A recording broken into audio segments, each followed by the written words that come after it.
Hey friends, today I want to talk about two massive sci-fi and superhero stories that are secretly telling the exact same tale. If you take a close look at Nick Fury from Marvel and Commander Shephard from Mass Effect, you quickly realize they are basically the same character. They exist to solve a huge problem for writers. When a threat is so big that it could end the entire world or galaxy, a single hero punching bad guys is not enough. You need a tough leader who knows how to run a war and boss people around. Both of these leaders start off working for big government groups.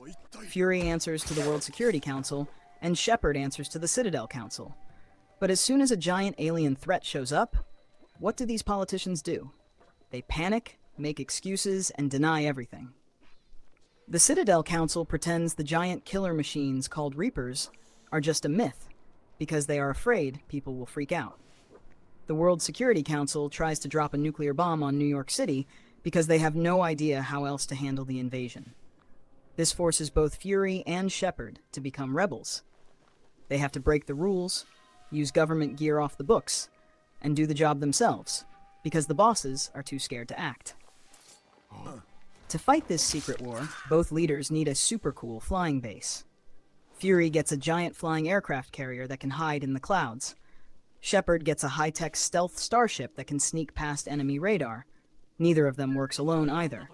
They both have trusted second-in-command officers who handle the daily chores and keep things running smoothly. Fury has Agent Maria Hill and Phil Coulson. Shephard has Captain Anderson, a trusted pilot named Joker, and a smart computer named EDI. Then comes the best part of both stories: gathering the team.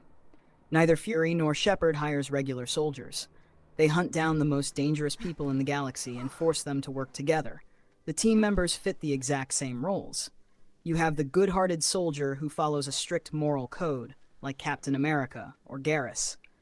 You have the unstoppable powerhouse who loses control, like the Hulk or Grunt the Krogan. You have the deadly assassin who feels guilty about their past, like Black Widow or Thane. And you have the smart tech genius who can fix any machine, like Iron Man or Tali. How they handle these team members is a little different, though. Shephard goes out and meets everyone face to face. If a crew member has a personal problem or family trouble, Shephard actually travels across space to help them fix it. This builds real trust and loyalty. Fury is much more sneaky. He stays in the background and lets other agents do the talking. Instead of solving his team's personal problems, he tricks them or uses guilt to make them fight. When the Avengers are arguing and falling apart, Fury shows them bloody trading cards from a fallen friend just to make them feel bad and force them to unite. Both leaders also have to deal with evil groups hiding right inside their own operations. Fury finds out that an evil group named Hydra has been secretly controlling his spy agency for years. Instead of trying to fix it, he decides to blow up his own agency to wipe out the bad guys for good. Shephard has to deal with Cerberus, a group that claims to protect humans but does terrible things to gain power. In fact, Shephard actually dies at the start of the second game, and Cerberus brings Shephard back to life with crazy science. Shephard is forced to use their money and ships to save the galaxy, while constantly fighting off their evil influence.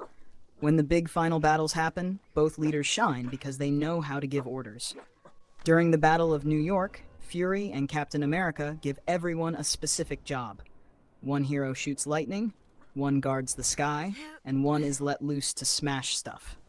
In Mass Effect's final mission, Shephard does the exact same thing. You have to pick the right person to hack doors, hold up protective shields, or lead small teams. If you pick the wrong person for the job, they die. Victory in both stories depends entirely on putting the right specialist in the right spot. Because the stakes are so high, both leaders have to make terrible choices. Fury secretly builds giant flying weapons to shoot bad guys before they even attack.